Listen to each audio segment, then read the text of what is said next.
All right. Today's heroes and villains is about this individual. His name is Afonja of the Ilorin Emirate. For those that don't know, the Ilorin Emirate that's Kwara State in Nigeria. It's towards the southwest, right? It's a mixture of Yoruba and Hausa. Mixture of Yoruba and Hausa, and it's towards the southwest, but it's closer to the north. And it's like on the borders of Yoruba land, where Wale and I are from.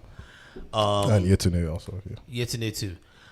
Just to give you some context, do you know about the three main tribes in Nigeria? No, I don't think so. We have Yoruba, we have Igbo, Oh, okay. and we have the Hausa. Hausas. The Hausas are in the north.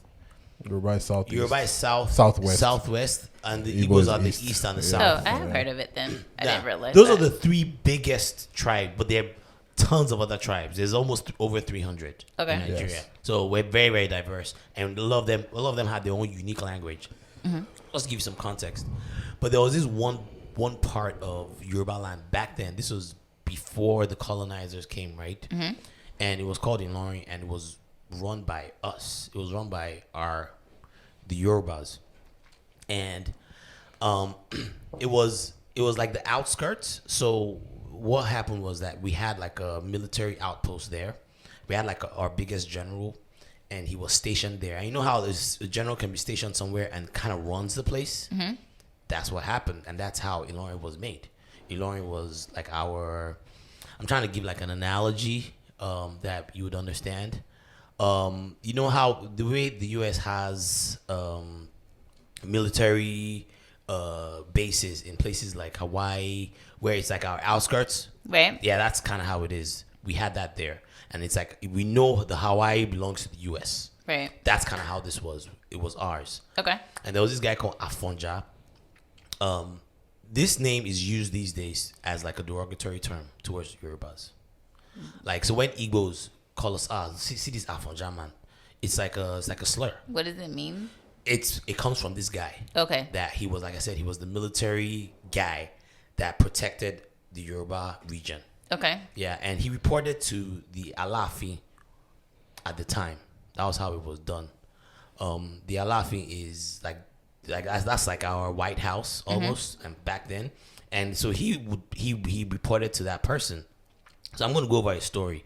So for context, Afonja is a name that is used derisively to call Yoruba people or people in general traitors. It's like a really, really serious slur. And you hear it a lot in Nigerian forums. So where did this word come from? Afonja is a name and was an actual person, a historical figure that plays a very important role in Yoruba history. The city of Ilorin is said to have been founded by Afonja. Remember, like I said, he was the military guy there. He was the Are Ono Kankafo Generalissimo. What that means is he's the top military head of that region, of the Oyo Kingdom. And Ilorin was founded as a military outpost. The story is that when the then Alaafin of Oyo died, Afonja competed for the position. So the king died, and I guess they, different people would, the way we have the presidential elections, people will put themselves up for the next ruler. He put himself up and he lost. Now, the new Alaafin, Aole, seeing Afonja as a threat, ordered him on a series of military expeditions, which he considered to be suicidal. This led to conflict between the two and put both of them on an eventual war path. Afonja, with the help of an Hausa settler, keep in mind, this guy went to the north to get help from the north. And the name of the Hausa settler was Alimi, who was known for his strength in mystic and military powers. General Alimi. Yes. I heard that name. Yeah. He recruited an army of poor and lower class Hausas and turned them into mercenary army. So he pretty much got an army from the north, from people that weren't from our land, and turned it on the south. They actually headed over there. The story goes that Afonja took the army to Oyo Ile. That's like the capital at the time. Okay. Where the Alaafin is what we consider as king. King of the Oyo Kingdom. Yeah. Was There's still seated. an Alaafin today. Yeah.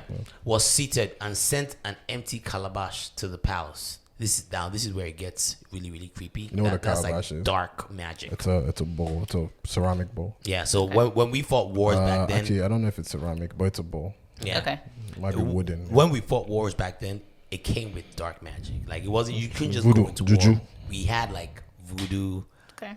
and we were with the shit, and some of this shit was stuff that worked, and some people still ascribe to till today. They still do these black magic stuff. Okay. So according to Yoruba tradition, so basically he took where the Alaafin was seated and sent an empty calabash to the palace. According to Yoruba tradition, when this is done, the Alaafin is supposed to commit suicide, which he did. Again, we don't understand how this happens, but for some reason this calabash makes whoever comes in contact with it go crazy and commit suicide. But before he committed suicide, he performed a ritual and cursed the people of Yoruba land, saying that their sons and daughters will be slaves and sold to different parts of the world. Which happened. This story is wild. Ilorin then became independent of the Oyo kingdom. So he pretty much broke off his Ilorin empire and he became independent. After the death of the Alaafin, Afonja enlisted the Fulani who had helped him win into his army and delisted the Yoruba soldiers because he was afraid of their loyalty to the Oyo kingdom and an eventual revolt. So he pretty much purged his army of his own people and brought these people in. Somewhere along the line, Alimi ends up dying and his son Abdul Salam starts plotting to be the leader of Ilorin. He plots with the army to turn on Afonja, and they end up executing a coup d'etat, shooting him to death by arrow. According to Samuel Johnson, who is a historian, he fell indeed like a hero. So covered was he with darts that his body was supported in an erect position upon the shafts of spears and arrows showered upon him. So much dread had his personality inspired that these treacherous Jahamas, whom he had so often led to victory, could not believe he was really dead. They continued to shower darts upon him long after he had ceased fighting. They were afraid to approach his body, as if he would suddenly spring up and shake himself for the conflict afresh. The act of partnering with a foreign tribe to fight and defeat your own king and tribe is seen by many as the ultimate act of betrayal. Abdul Salam became the first monarch. Of course, obviously they took over. He became the first monarch of Ilorin and immediately pledged his loyalty to the Sokoto Caliphate. Till today, that region still pledges loyalty to the north. The Sokoto Caliphate now is, I guess, the north at large, and right now it's being headed by the Emir, right? The Emir of Kano. Emir of Kano. Yeah, I don't know. Yeah. So, and that was how he became the monarch until today. The people that are running Ilorin, they're all from the north. They all have northern ties. This is the reason why today Ilorin, which is a majority Yoruba town, has a very strong Hausa Fulani influence. The history has led to competition between the descendants of Afonja and Alimi over the throne in Ilorin. But it gets even crazier. This was actually what created the path. Now, keep in mind, prior to when the slave masters got to our shores, there wasn't a slave route that went through the south. It came from the top, and basically people they had to travel through the Sahara Desert. That was the slave path. But it was when Afonja defeated that outpost and sold his own people out. That was when they became a slave route that went to the south, to the coasts towards the south. It's hard to explain. I need to show you the map. But that was actually when the slave routes opened, because at that point, he was pledging fealty to the north, and the north they were already trading slaves at that point. So they were like, oh, fuck it. Yeah, this is, and a lot of the people that ended up on the shores of the United States, that was how it came about. It was because you had slave traders that came from the north and opened up that route and eventually started trading slaves. So it's a one of those really, really, really pivotal moments in our history that we don't really hear about. And before I get off, this segment of Heroes and Villains was brought to you by TQ Trivia.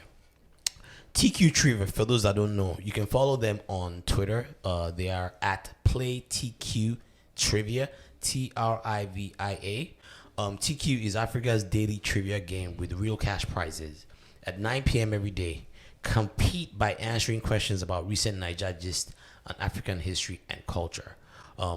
This is a lot of what they do. They do a lot of research. They get a lot of historical facts and pieces about African culture.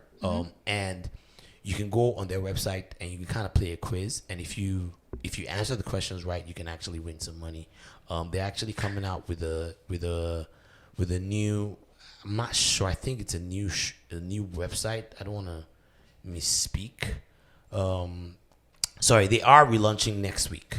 So I do want to mention that they are launching next week. They're on Twitter at PlayTQ Trivia. At PlayTQ Trivia. They are on Instagram also. And on Instagram they are PlayTQ Trivia also. The Millennial Entertainment News and Lifestyle app with daily trivia games in which you can win real cash prizes. So thank you very much for getting us for bringing us that segment, like trivia. That was pretty good. Did you guys? What do you think about? Would you consider him hero or villain, Afonja?